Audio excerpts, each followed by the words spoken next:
Welcome to the Lawyerist podcast, a series of discussions with entrepreneurs and innovators about building a successful law practice in today's challenging and constantly changing legal market. Lawyerist supports attorneys building client-centered and future-oriented small law firms through community, content, and coaching, both online and through the Lawyerist Lab. And now, from the team that brought you the Small Firm Roadmap and your podcast hosts.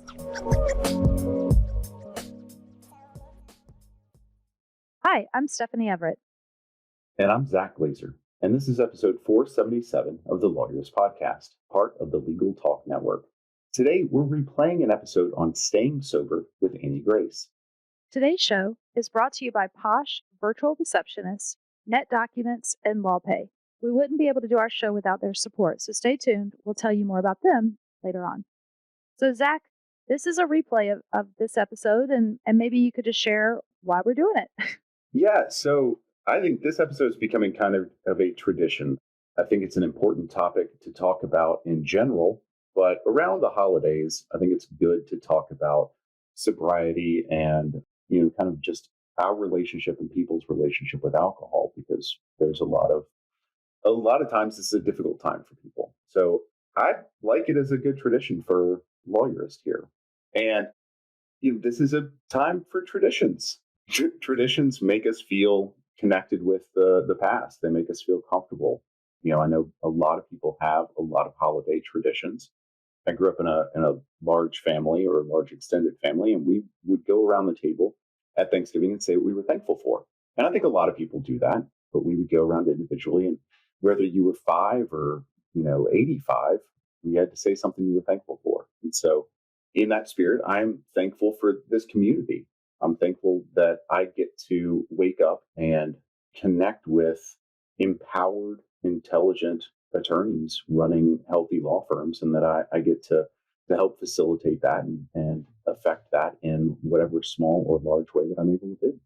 I love that. I share that gratitude. I think our community is amazing, and our team. We brag about, I hope we brag about them enough, but I just feel so fortunate to get to come to work every day with you smart people and people who I think are just amazing at what they do and who challenge me and bring out the best in me and challenge me every day to up my game because I see what they're bringing.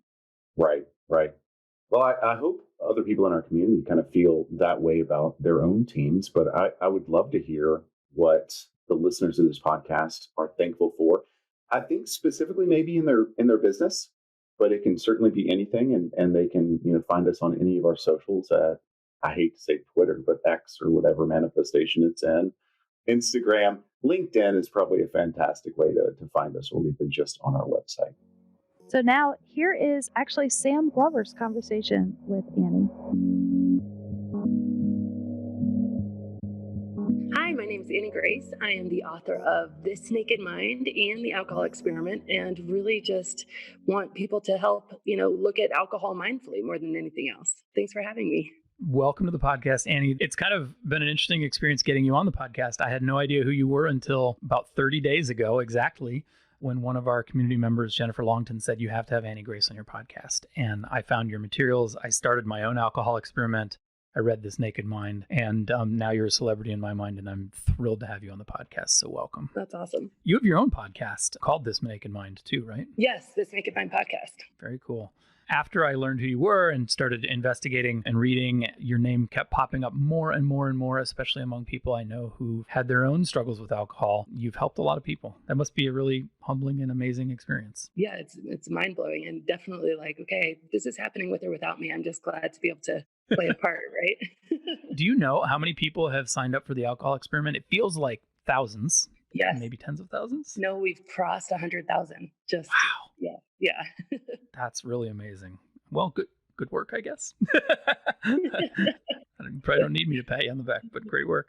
I appreciate it. One of the things that drew me immediately to you was, I guess, Like, I don't want to hate on those who are working at substance abuse from other angles, but the AA message has never resonated with me. But your message is more around, it felt like it was more accepting of using alcohol as a spectrum. And if I feel like I need to take a break, then I probably do. And here's a very convenient way to think about it. And then in the alcohol experiment, it was more of a scientific approach to changing my mind about things. But clearly you have engaged with that idea of what does it mean to have a problem? And you talk about this a lot in the book. And how should we be thinking about that? If the idea has occurred to us, how do we think about whether or not we have a problem? Yeah, it's such a good question. And I kind of want to address it in two different parts. And first of all, talking specifically about the paradigms that exist. And it's funny because I didn't get into this. I got into this with my own story and doing a lot of research and coming to some conclusions that were different than what I was seeing in like the world and saying, hey, this is really interesting. And one of those conclusions was really that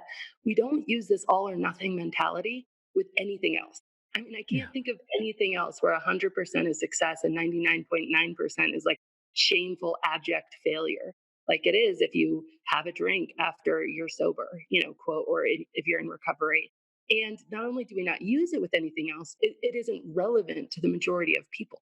And so I started thinking like, well, what does it mean then to have a problem? Do you need to stop drinking forever?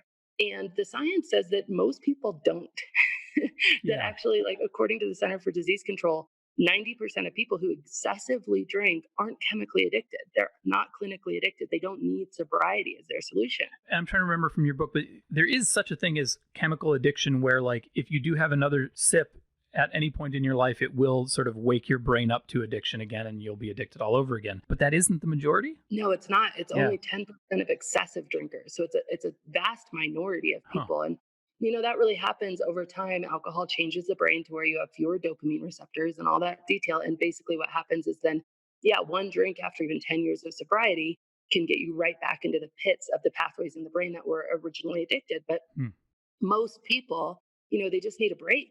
And sometimes even most people are on a spectrum. A total spectrum. And actually the whole term alcoholic is not even recognized by the medical community anymore. It's called alcohol use disorder. And interestingly, it's 11 questions. And it cuts to the heart of, do I have a problem? 2 of those 11 questions are these. Do I drink more than I need to get the same effect? And do I ever regret drinking, saying, oh man, I overdid it last night? And for me, in my profession, which is I was in the marketing advertising world, that was me and everybody I knew. But if I measured myself on that 11 question spectrum, answering yes to those 2 questions was really mild. But it wasn't something I should necessarily ignore, right? I mean, it kind of feels like if you think you might have a problem, then you probably have something that is worth doing something about. Yeah, if you're asking, and I like to frame it like this. I like to say the question, we know that our brains are almost like computers, right? They give us the answers to the questions we ask them. And if you're asking the question, do I think I have a problem? The answer to that is either going to be yes or no, and it's either going to be stressful or not stressful. And the yes answer is going to be stressful. So we're going to our brains are going to be biased to say no. And that's just how it's going to work. So I always like to say, well, what if we just asked a better question? Like, wouldn't that be more fun? What if we just asked, like, would my life be a bit better drinking less? Would I be more productive drinking less? Would I be happier? Would I lose weight? Would I look better? How could it be? Like, what if we asked that question? Because then the yes to that isn't filled with anxiety. It's like, that's interesting. All right, maybe I'll give it a try. Yeah, I think your construction is a bit more of like, would you like to be drinking less and don't seem to be able to do that? If so, then like maybe it's worth addressing that. Yeah, absolutely. And just kind of even moving further and further back from the, if it is a spectrum and you imagine it on the spectrum and the end of the spectrum is kind of this rock bottom, your life becomes unmanageable. You have to, go and either get treatment or whatever the case is. How far back can we move this conversation? I mean, my goal really is to make alcohol, our conversations around alcohol, they should be a wellness conversation rather than an addiction conversation. Because again, the reality is most people are not addicted. The approach you take in This Naked Mind, which I've read, and I haven't read The Alcohol Experiment, but the approach you take in there is the book is a process in and of itself where you're trying to reprogram the reader's unconscious by talking to their conscious mind about alcohol. And I found that to be really powerful. And there's no I think if people have gotten to this point in the podcast and they do have a question about problematic drinking, they should probably just pick up your book or start The Alcohol Experiment or both. But can we talk a bit about alcohol itself? Because you bust some myths, and I want you to bust those myths for us on the podcast about alcohol being healthier or the key to a long life or just the fact that it might not be all that dangerous. Yeah, absolutely. And it's so interesting because in my journey, I remember intentionally being told that, okay, a glass of red wine is good for your heart. So I'm Yes. going to intentionally start to drink that every day. And I might have even been told that by a doctor, to be honest with you, because I didn't really start drinking until I was in the corporate world. I mean, I drank here and there in college, but it wasn't until I was in the corporate Hmm. world and kind of happy hour and the pressure there took over. And so a lot of my drinking was really launched, I would say, in my career. And I didn't have any inkling that it wasn't healthy for you. In fact, I thought it was healthy for you. And Hmm. certainly we all know in the back of our mind, well, yeah, we see, somebody on the side of the road with a paper bag and a bottle of bourbon in it, and that's not healthy, but red wine certainly is healthy, right? And one thing that I noticed is how often I just read headlines, and when we've got the bias of social sharing because we're going to share stuff, the science of sharing says we're going to share stuff that makes us feel better about ourselves, makes us more accepted by our peers, and those things then by their very nature are not always going to be the controversial thing. It's the echo chamber, right? Yeah. Right, unless the controversial thing is like we're all rallying together against the controversial thing, but Hmm. it's very much still going to be the tribal thing. So if you're in a social circle that's drinking a lot, sharing something about, I saw the article, a glass of red wine is more effective than half an hour at the gym, or um, Yeah. moderate drinkers live longer than non-drinkers. That feels less ridiculous, but the gym one feels intuitively just ridiculous. Although I want to believe it. Right. You want to believe it. And there is, I mean, each of these, if you look, so what I started to do is I started to say, how does this line up with the fact that if I drink too much, I have to throw up to save my life? Hmm. My body literally rebels against the alcohol to the point where like it expels it or I will die. Like how does that sync up, right? And how does it sync up with the statistic I read that like just 2 drinks a week increases a woman's chance of breast cancer by 15%? Like how does that work? And so I started to look beneath the headlines and actually start to read the studies. And it is amazing how you can manipulate science. And I'm sure your audience is so well aware of this fact, but it's amazing how you can manipulate. So in the You Live Longer, that study is called the Houlihan study. And basically they looked at people over a very long period of time. It was more than 20 years. And they looked at how many of them died. Now they didn't look at the cause of death, but they did look at other things like how active they were, how much they drank. And they made a correlation that the people who drank a lot died first, the people who never drank died second, and the people who moderately drank died third. Now, what Hmm. they left out of the headline that is very clearly written in the study is that the never drinkers were people who had either health issues or prior problems with alcohol. And that's why they They didn't weren't drink. drinking for other reasons that would probably explain why they died earlier. Yes.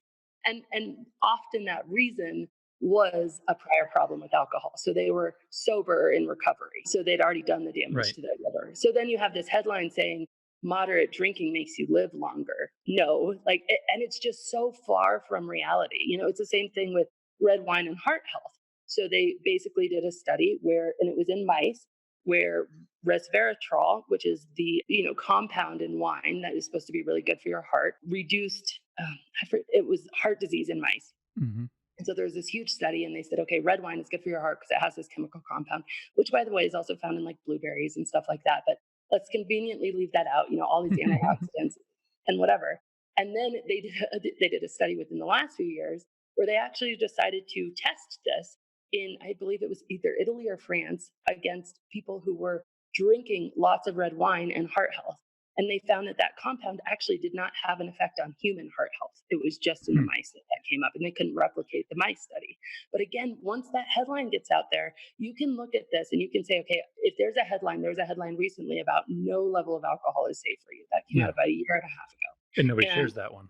nobody shares it Right. because crickets, you're not going to get the comments. Everybody's going to be like, you're a party pooper. What are you doing? Like, way to bring down the mood, right? Hmm. But you get one that says, alcohol makes you live longer. And all of a sudden everybody's like, yes, and I'm sure you're well aware of this term, but it's just confirmation bias. We want to confirm the things we're doing anyway to make ourselves feel better. It's just how the brain works. So, it's actually really innocent because we don't realize we're doing it. But we do have, I think, humans who, when we start to drink too much, speaking from my own experience, you get this this little nagging voice. And it's like, is this really okay? Why don't I feel good today? Am I really going to work again with a hangover? Right. More Advil, is that really good for me? And there's this little voice. And you want that, you either have to do something about that voice by making a different decision, which feels really hard, or you need to do things to make that voice quieter. And some of these, confirmation bias, no, it is healthy for me. I saw this article. I'm going to look that up. I'm going to drink with my friends. I'm going to, all these things, so that we just make more and more peace with this question. And again, because the primary question we're asking is, oh no, do I have a problem? Right. And that answer is scary and stressful. And we're looking for ways to answer no. Right. And when we get stressed, what do drinkers do? You drink, right? Like, that's how it works. I mean, in reading in This Naked Mind, you go into some detail around, on the one hand, the massive weight of scientific and medical literature and studies and writing on the fact that any amount of alcohol is harmful or can be harmful, versus the highly publicized, flawed interpretations of a couple of studies. And what struck me was like, I can't simultaneously believe that alcohol is good for me and that climate change is real and that vaccinations are safe, because it's a similar thing where there's 99% of the weight of evidence for climate change is on one side and a couple of flawed interpretations of quack science on the other, and the same for vaccinations causing autism. Like I can't carry those contradictory things in my head at the same time. So I guess now I believe that any amount of alcohol can be harmful, or is harmful. Yeah. Yeah, and it's really interesting. I think it's you bring up just this topic that I feel needs to be discussed. First of all, with climate change, I think it's really interesting because climate change not existing is a much less stressful belief. It is, that's true. Right? And alcohol being healthy when we're drinking it is a much less stressful belief. So our brains are naturally going to gravitate towards things that make us feel better in the moment, even if over the long term, they're not going to make us feel as good, which is really, really interesting. But it also brings up this idea of, okay, well, how can those things coexist? How can I say any alcohol is not safe? But then we live in a society where, look, let's be honest, there's going to be times where I'm probably going to drink. And choosing to not drink at all, like, I don't really drink at all anymore. I haven't had a drink in almost 5 years now. But that is a very countercultural position right now. And especially when I was still working in corporate. I mean, I remember going on these work trips to like Brazil and London and Dubai and not drinking and just like blowing people. I remember being in Australia, not drinking, or in the UK, and people are like, what is happening? Like, it was so intense. But how can we, have those two things and have the tension between, okay, alcohol is dangerous in any amount, yet I'm still going to continue to drink? Because I think if we ignore that it's dangerous in any amount, we're not going to take a mindful approach to it. Right. But if we allow that it's dangerous, then drinking is going to become really stressful, and we might either drink more or, be frustrated, whatever the case is, or ignore the evidence that it is harmful. How can those things coexist? And I like to talk about this idea of, we do lots of things intentionally and mindfully that are risky. We get in our cars every day. My lawyer brain immediately went to, justifying wanting to drink by all of the other risky things that I do. Yeah, totally. Right. And I think that we get in our cars understanding that we need to wear our seatbelt. We understanding that we need to put it in four-wheel drive. And we take harm reduction precautions because we don't ignore it. And I think for me, if I could just, help people to not ignore it and get out of this paradigm where it's 100% or nothing, where I'm going to be all in as a non-drinker and, totally embrace all the evidence, or I'm going to ignore it completely because it's painful. If we could just almost have this new area of just being incredibly mindful, whether that's taking a break and looking at your habits, or whether it's, just having what I call non-negotiables, like a few different things in your head where I'm just not going to go there anymore. That's my non-negotiable. If I do, I'm putting myself in a little bit of a timeout. It's a longer break.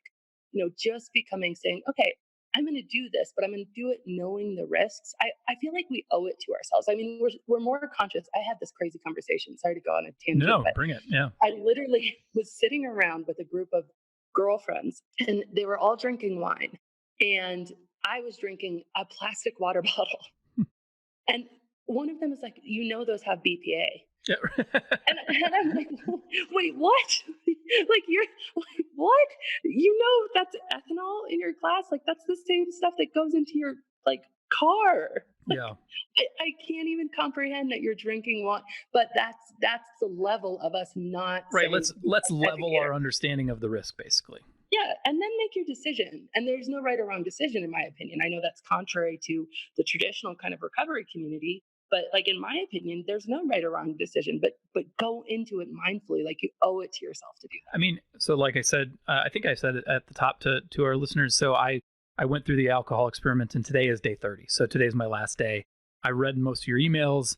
I've read the book, and I've been engaging with this idea of, okay, so what kind of a drinker do I want to be going forward? And going into it, I think I drink too frequently, or I thought I drank too frequently, and occasionally excessively, but mostly just too often. And coming out of it, I'm thinking, exactly that thing, the cost benefit, the mindfulness of it, it's probably not worth drinking alcohol because I'm bored, especially on a weeknight, But if I'm at dinner and somebody orders a $300 bottle of wine, my curiosity is enough to overcome the risk there, where I want to know what a $300 bottle of wine, a glass of that tastes like, or scotch, or what, but and in between there is a whole lot of stuff where it's probably just not worth it. And that's kind of the reflection that I am taking away from this. But that as a general position, it's probably better for me to just not drink. I'm better off. It's healthier and I feel better. So. And it's so interesting when I have this conversation with people and they reframe it for themselves where, oh my gosh, so I can really just say no occasionally. I remember my boss, the one who really got me into drinking in the first place in a way, because he was like, Amy, why aren't you at the happy hour? Like, what's going on? I'm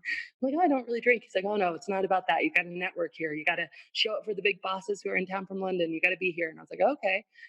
But right, I'll do that. And I was dead serious about my career. So if I had to, learn how to drink to be, promoted, by all means, there was no snag for me about it, because again, just it's not common knowledge that there is some risk there. And about a year after I had left that role, and about probably 2 years after the book was out, he's like, hey, I read your book, and it's so nice just to be able to say no sometimes. Like I just never felt like that. We were all keeping up with each other. Like we were literally all keeping up with each other. I had so many coworkers who were like, I just drank because you were always ordering more drinks. I was like, what? Are you kidding me? I was just doing it because you were. Like, I didn't want that 8th drink. I knew that was going to make me feel like crap. And, it was just so funny how we do, because it's unexamined. And like so many things that are unexamined, they just can fester and create this life of its own. I had another friend and she's like, Annie, oh my gosh, I feel like I've been going through my life accidentally drinking. I walk into a dinner party and somebody puts a glass of wine in my hand and I just drink it. Default, yeah. Like, there's not even any consciousness in it, which is why so much of my work focuses on bringing this stuff into the consciousness and then saying, okay, what do I really want? What's really, and without guilt, right? Yeah. Because it's so important. Like it doesn't work. The guilt, we all know that alcohol causes more deaths than all prescription and illegal drugs combined. Like that's pretty common knowledge. Like it's really a harmful substance. That doesn't change our behavior on a regular basis, but conscious asking yourself the better question of like, what do I really want? When is it really worth it? When is it not worth it? And then making those decisions in the now. I mean, I feel like that's the best approach to most things. Alcohol, food, Instagram. That makes sense. We are overdue. I got to take a quick break. And when we come back, I want to flip that and talk about how those who drink can have better manners towards those who choose not to. So we'll be back in a minute. The Lawyerist podcast is brought to you by Posh Virtual Receptionists. As an attorney, do you ever wish you could be in 2 places at once? You could take a call while you're in court, capture a lead during a meeting, or schedule an appointment with a client while you're elbow deep in an important case? Well, that's where Posh comes in. Posh is a team of professional, U.S.-based live virtual receptionists who are available 24/7, 365. They answer and transfer your calls, so you never miss an opportunity. With Posh handling your calls, you can devote more time to billable hours in building your law firm. And the convenient Posh app puts you in total control of when your receptionist steps in. So if you can't answer, Posh can. And if you've got it, Posh is always just a tap away. With Posh, you can save as much as 40% off your current service provider's rates. Even better, Posh is extending a special offer to Lawyerist listeners. Visit posh.com/Lawyerist to learn more and start your free trial of Posh Live Virtual Receptionist services. That's posh.com/Lawyerist. And by LawPay. Don't be the last to discover why the legal industry is raving about LawPay Pro. Say goodbye to manually recording your working hours and chasing down late payments. Accurately track time, reclaim billable hours, and get paid faster with all the billing and invoicing features you need in one easy-to-use tool. Plus, plans start as low as $19 per month per user. Visit www.lawpay.com/lawyerist to learn more. As a lawyer, you're working with thousands of client documents, trying to improve collaboration, and looking to leverage technologies that help make your work more efficient, all while keeping your confidential data secure. Experience a better way to work with NetDocuments, the #1 cloud-based document management platform for law firms of all sizes, whether you have one lawyer or dozens. Find out why law firms are increasingly making the switch to NetDocuments to secure, organize, automate, and collaborate on their most important documents, emails, and digital discussions. To learn more, visit netdocuments.com/lawyerist. And for a limited time, Lawyerist listeners get 10% off. Check it out and get started at netdocuments.com/lawyerist. So we're back. So Annie, as I was reading about the challenges in your Facebook group, in your emails, in the book, about how challenging it can sometimes be to be the non-drinker in the room, and reflecting on the conversation we've been having, it strikes me that people who are drinking could bear some of the responsibility to have a better attitude about those who choose not to as well. Like, what are some good manner best practices that the drinkers in the room can have? It's such a great question because, again, it's so innocent. I mean, it's so full of just lack of examination. I remember saying constantly that I just didn't trust people who didn't drink. I have said that, and I am ashamed of it. Yeah. and I just really felt that was true. I mean, if they're not willing to have one or two and really say what's on their mind and all this stuff, I just wasn't going to trust them, or whatever the case was. And I think that it's so funny because if you take a step back and you look at it, there's this great comedian that I saw, and he's basically he doesn't drink, and he compared it to not eating mayonnaise. And he's like, yeah, what if I walked in and I was like, no, I don't want any mayonnaise? And people are like, oh my gosh, do you have a mayonnaise problem? I don't think we can hang out anymore. Like, yeah. Oh my God, you're a downer on this. Yeah. Yeah. Do you want me to, do you not want to see the fact that I'm putting mayonnaise on? Do you not want me to use mayonnaise around you? Like, what's the, and so I think really just making it a non-issue, you know what I mean? Like, if someone says, I think the point where the etiquette goes wonky, again, very innocently, is, what do you want to drink? Oh, I'd love an iced tea. Oh, are you sure? Wait, right. Just don't are say you that. not drinking? Yeah. I remember the first time I was on a business trip in London, and I didn't prepare anybody. And I remember talking to my husband and being like, should I tell people ahead of time? Like, of course you overthink it as the person in the room who's not going to be drinking. You overthink it. And he's like, no, it's not going to be a big deal. Just go into it. It's no problem. And so I walked in, and this coworker, Danny, she said, hey, Annie, do you want to drink? And I was like, no, thanks. I'm just going to have whatever. And she's like, wait, are you pregnant? And I was like, no. And she's like, well, are you sick? I'm like, no. And she's like, well, no, what's happening? What's going on? And she was so almost aggressive. You said drinking is the only drug that you have to explain why you don't take. Right. And so if we could just, as an etiquette, just don't make anybody explain it. Just that would go so far, Just chill. Just chill. One of the reasons that I said, I'm trying to avoid making sweeping pronouncements to myself or to anybody else about my takeaways from a 30-day experiment with not drinking. But one of the things I found compelling in your book was you talk about, okay, so you're wondering what your future is going to be. Let me talk to you about moderation. And I found it really compelling. You argue that moderation is harder than drinking or not drinking because you actually have to kind of obsess about the fact that you're not drinking. It's like going on a diet. All you can think about is the thing that you don't have. Yeah, moderation is a lot like being on an alcohol diet. And so how I differentiate this in the alcohol experiment, which is the more recent book, so I think it has a little bit of updated thinking, but I differentiate it between liberation versus fixation. Yeah. Because I think that if you're truly liberated from alcohol, where it doesn't have its kind of hooks in you, and just to be really clear, alcohol in the brain overstimulates dopamine. You have an artificially high level of it. Dopamine tells you, hey, that thing you just did, I need you to do that again to survive. It's the same thing with sex, with food. It's like a dog. It's like click training for dogs, right? Absolutely. And so the dopamine is the clicker. Exactly. We have this idea that if alcohol gets its hooks in me, somehow it's my fault. It's, I'm just one of those people who just can't do it. And we've made this like dichotomy where there's these alcoholics and they're different than us and they're let's pity them. I'm so sad for them, whatever. But like, since you're a human and you have blood and flesh and bones and brain cells, like alcohol is going to react like alcohol does in your brain. It doesn't matter. And so drinking every single day and then stopping, it's going to make it a little bit hard, at least in the short term, for you to just easily give it up. It's just like sugar. You'll have a craving. Yeah. You're going to have a craving. And so we make that really wrong in ourselves, which is something I just wanted to mention. But yeah, it's not a willpower thing. It's a biological, chemical, mental thing. Yeah.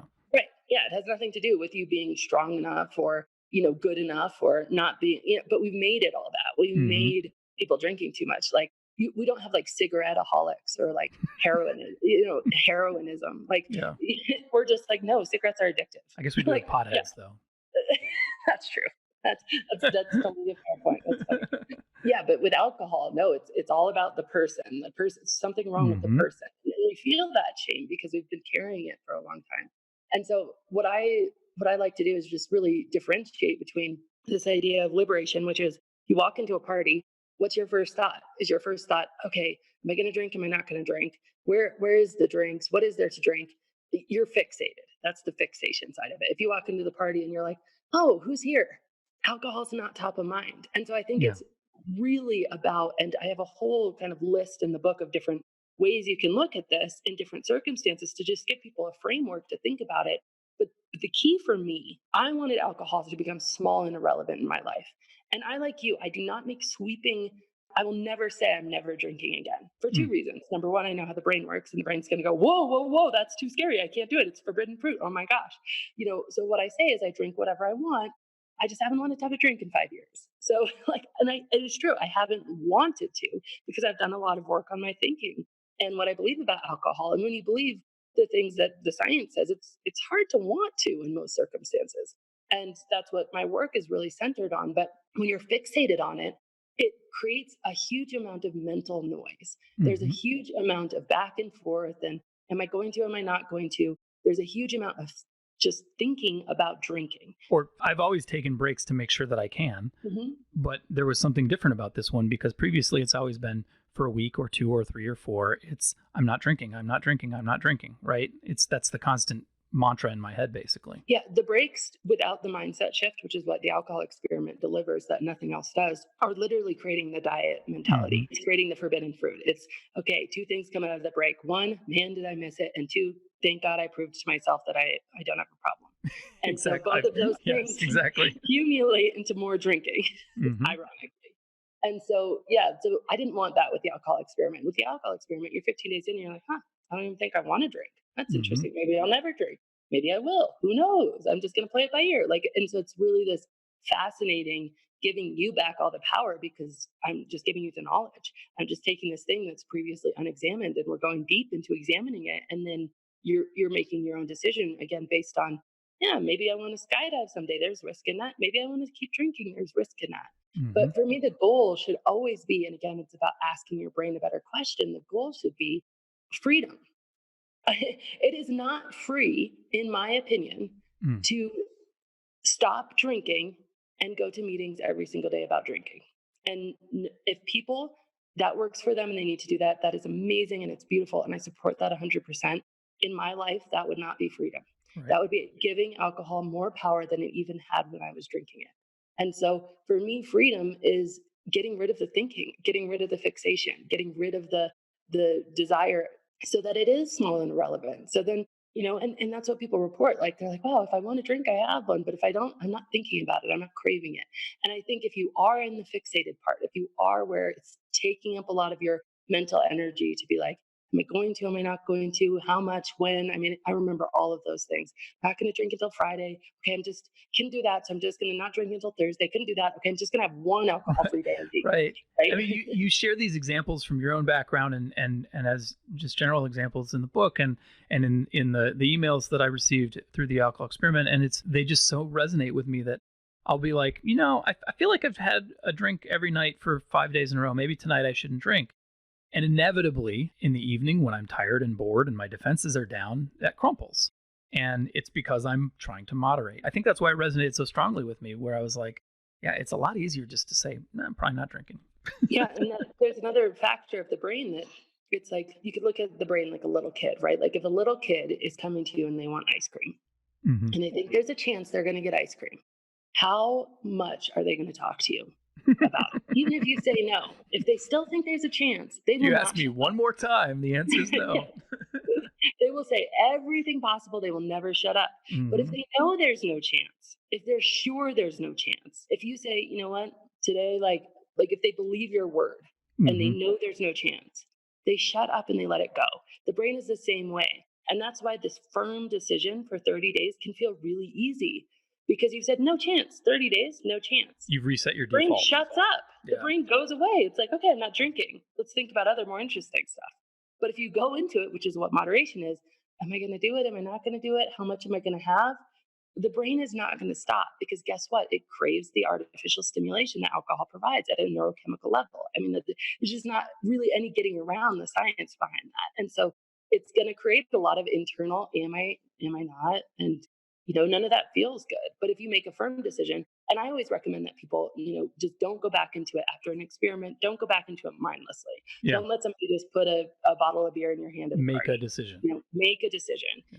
and preferably make the decision before whatever event there is. So if you go, I always say maybe means yes. That You sounds go right. out to a happy hour and you're like, oh, maybe, I don't know, I'm doing pretty good. Maybe you're going to drink Mm-hmm. most of the time. If you go and you're like, oh, not tonight, maybe tomorrow night, you're not going to drink. And, and you're going to have so much more fun because you've made that decision ahead of time. So you come from the world of marketing, which has a famously hard drinking culture as well, and law certainly does. And we at Lawyerist, we put on events, we have conferences, we have meetups, we host things, and we have been trying to decide like what does it look like to change the culture of our profession or the world in general around how central we make alcohol to things. Because on that idea, like just putting alcohol front and center in an event feels like you're setting those maybes up for failure. What are some of your ideas or advice for how we can change the culture of the profession, the culture of socializing, the culture of networking, whatever? So I've been actually working with a young man at Stetson Law School about doing an alcohol experiment within the law school and kind of doing it as a voluntary wellness thing. And I think something like that, like within universities and just providing it as, an optional thing where people could even do it as a fundraiser, get pledges for my 30 days or whatever the case is, I think could be really powerful as a very tangible thing. But I think the broader and deeper answer to that is, like all change happens, it happens with a minority, and not a minority that is sadly sober, as I like to say. I remember a friend of mine getting sober about 11 years ago, and she was the poster child for, oh my gosh, I never want to be sober because it looked so miserable. And she reports that she felt really miserable. And so I think when you feel like you have to give up alcohol because you've drank too much and now finally you're just going to have to do it, and bummer, like that gives the example of like, geez, that's not anything I ever want. Where on the other hand, if you come into a situation, you've had a mindset shift, you've decided this is a wellness conversation, you've decided, hey, tonight I'm not drinking, and you walk in there and you order an iced tea and you're laughing and having a good time, as you will, that really has a ripple effect. It is profound because, like I said earlier, we're all really keeping up with each other. And it's incredible how just one person doing something different proudly and with the right mindset of you're not in a, I don't get to, you're in a kind of like a vegan, like, I don't want meat. I'm not like, pining over your hamburger because like Right. I made my decision. Like, I'm proudly vegan or whatever the case is. You open up this whole other conversation. It's like, wow, that's cool. So, how'd you do that? Yeah. And then all of a sudden that really starts to shift. So I do think it is very grassroots, and it is like everything shifts with a kind of radical minority taking the first step. I suppose we also just need to get better at putting a different activity at the center of our events. I mean, it's really easy to fall back on there will be alcohol, and so the alcohol is the activity is holding a drink and socializing, whereas we're not very good at putting other activities centrally to the things that we plan, I guess. Yeah, and I think that one thing that I've seen people do, corporations do, and bars do, is just have a very visible non-alcoholic option, Mm-hmm. and it will blow your mind. Yeah, that makes Because there isn't one. If you had something that is like virgin sangria, something that's nice tasting and kind of fancy looking, but it's a non-alcoholic alternative. Or you walk up to those little bars in the hotel where you're everybody's networking and socializing, and there's the bar, and they just have a sign that says, "Hey, non-alcoholic options," and they list like a non-alcoholic virgin mojito or whatever the case is. It's like blows people. They're like, I can't believe how many people took me up on this. It's just that it hadn't been an option before. I was reading, I ordered some Seedlip while I was on the alcohol experiment, which for those who have never heard of it like I hadn't, is a distilled spirit that is non-alcoholic. It's interesting. I'm not sure. I think it's worth $30 a bottle. But one of the things I love about it is that it's not trying to be a fake cocktail. Right. Like if I wanted to drink cocktails, I would drink cocktails. I want to find interesting things to drink that are not alcohol based or facsimiles of alcohol based drinks. And I've been pleased to see, as I've been going out and doing things, that more and more bars seem to be getting this idea that they can be creative with beverages that aren't just sugar and aren't just cocktails without alcohol in them, which is kind of neat to see. So I was on Good Morning America last January, and we filmed in a brewery, in a distillery. Mm-hmm. And I was talking to the owner, and I was like, so he's like, it's crazy. In the last 2 years, the amount of requests we get for, interesting things to drink that are non-alcoholic has just skyrocketed. I mean, it's like many, many multiples. And he's like, it's not just the like pregnant women and, the few people who are sober. It's like a lot of people just don't want to drink all the time anymore. That seems healthy.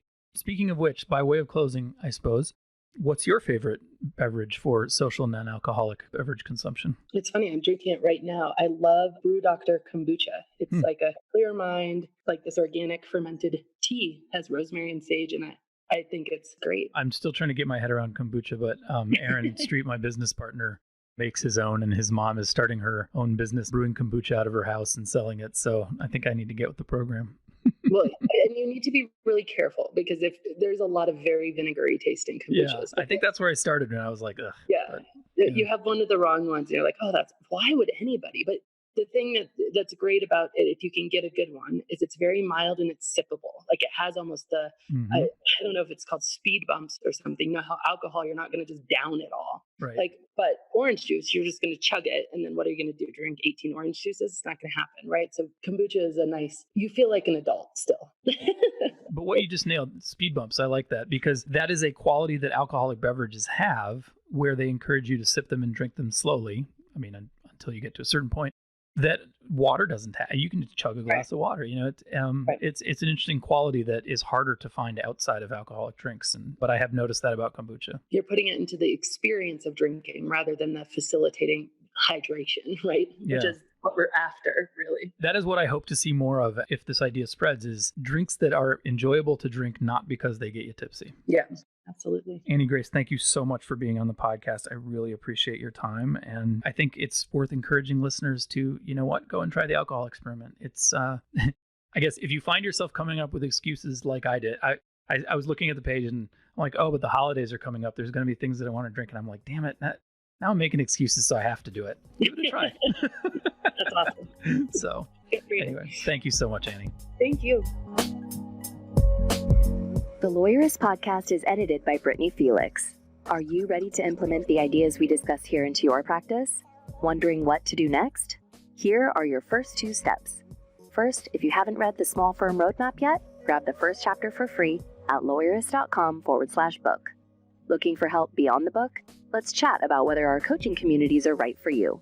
Head to Lawyerist.com/community/lab to schedule a 10-minute call with our team to learn more. The views expressed by the participants are their own and are not endorsed by Legal Talk Network. Nothing said in this podcast is legal advice for you.